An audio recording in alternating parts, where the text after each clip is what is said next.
안녕하십니까. 진세골 사랑의 집 이사장 주수일입니다. 오늘은 가정에서 아내의 두 번째 역할에 대하여 말씀을 드리겠습니다. 아내의 두 번째 역할은 남편을 존경하며 사랑하는 것입니다. 이렇게 해야 되는 이유는 하나님께서 남자는 아내로부터 존경을 받을 때 가장 큰 행복을 느끼도록 창조해 놓으셨기 때문입니다. 하나님께서는 아이들을 사랑하시고 그들을 옆에서 계속 돌봐주고 싶으신데 현실 속에서 그러실 수가 없으니까 어머니를 만들어 놓으셨다는 말이 있습니다.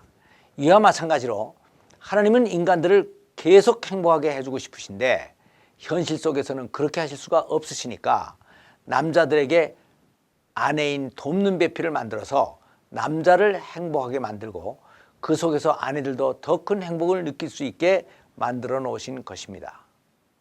그런데 가정에서 아내들이 도와야 할 가장 큰 역할 중에 하나가 남편을 존경해 주어서 확실하게 행복하게 만들어 주어야 하는 것입니다. 그래서 아내들에게 남편을 존경해야 한다고 얘기를 하면 아니 남편이 존경스러워야 존경을 하죠 라고 말을 하는 아내들이 많이 있습니다. 그러나 남편은 꼭 존경스러워서 존경하는 것이 아닙니다. 존경을 해주면 존경스럽게 되니까 존경을 하는 것입니다. 그리고 또 한 가지 문제는 아내들이 보기에 남편들은 자기 존경과 칭찬이 필요가 없을 정도로 아주 강해 보인다는 것입니다.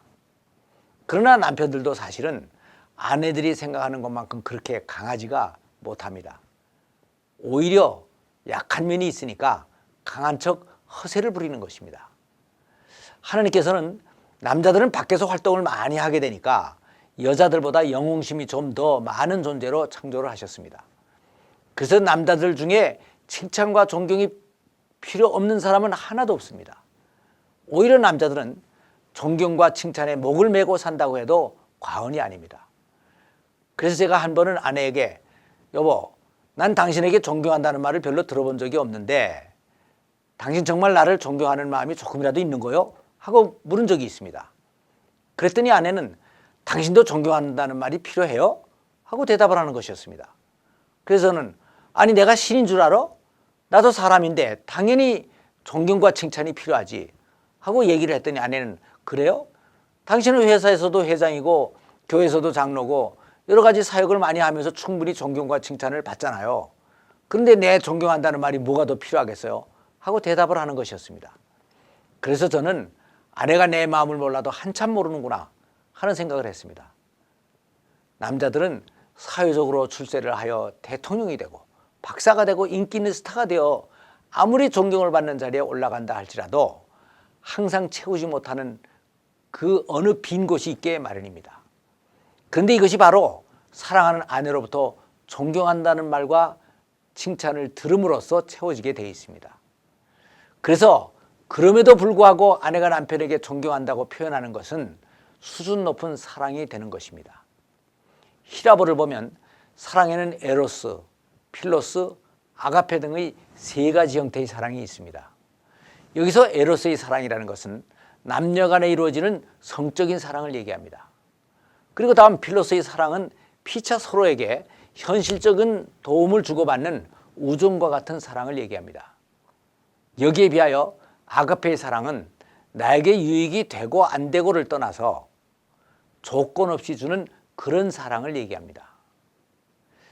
에로스의 사랑이나 필로스의 사랑은 서로 즐기며 손해를 보지 않으면서도 할 수가 있습니다. 그리고 부부는 남녀 관계이고 같이 살아가는 관계이기 때문에 우선 이 성적인 에로스의 사랑이나 서로 생활에 도움을 주는 필로스의 사랑을 가지고 어느 정도의 행복은 누릴 수가 있습니다. 그러나 부부가 수준 높은 행복을 누리기 위해서는 이것만으로는 안 되고 아가페적인 사랑이 꼭 있어야 되는 것입니다. 그런데 이 아가페적인 사랑에 대해서는 고린도전서 13장에 잘 설명이 되어 있습니다. 사랑은 오래 참고 온유하고 투기하는 자가 되지 아니하며 자랑하지 않고 교만하지 않고 무례히 행치 아니하고 자기 유익을 구하지 아니하며 성내지 아니하고 악한 것을 생각지 아니하며 진리와 함께 기뻐하고 모든 것을 참고 모든 것을 믿고 바라고 견디는 것입니다.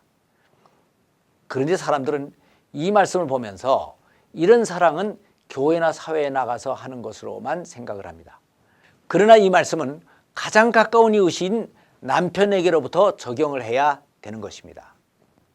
그러니까 남편이 뭔가 잘못했을 때에도 스스로 반성하고 고칠 때까지 오래 참고 기다려주고 말 한마디라도 부드럽고 온유하게 하고 배우자의 인격을 존중해주고 내 유익을 바라지 않고 화가 날 때에도 자기의 성질을 죽이고 모든 것을 참고 상대를 믿고 바라고 견뎌줘야 하는 것입니다. 이것은 결국 내가 나의 것을 포기하고 상대의 입장에 서는 것입니다. 그리고 다음, 남편을 사랑한다는 것은 남편의 필요를 민감하게 느끼고 채워주는 것입니다. 그래서 아내들은 남자의 필요들을 잘 알아둬야 됩니다. 남자들이 결혼을 하면 아내가 채워주기를 바라는 가장 중요한 필요들이 있습니다. 그것은 바로 남편들은 아내의 아름다운 외모를 원하고 또 아내들로부터 성적 만족을 얻기를 원한다는 것입니다. 남자들은 여러 가지 감각기관 중에서 시각이 아주 예민합니다. 여기에 비하여 여자들은 청각이 예민합니다. 그리고 남자들은 아내와 오래 같이 살다 보면 아내가 예뻐 보일 때가 있고 미워 보일 때가 있기 마련입니다.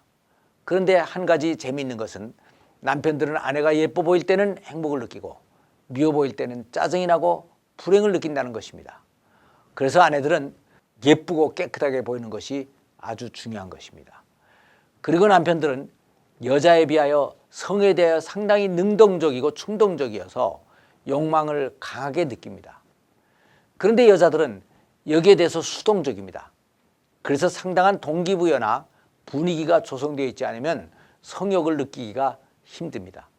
그래서 여기에 대한 불균형이 있는데 남편들은 그럼에도 불구하고 자기 아내가 여기에 대해서 적극적으로 응해주기를 원하는 것입니다.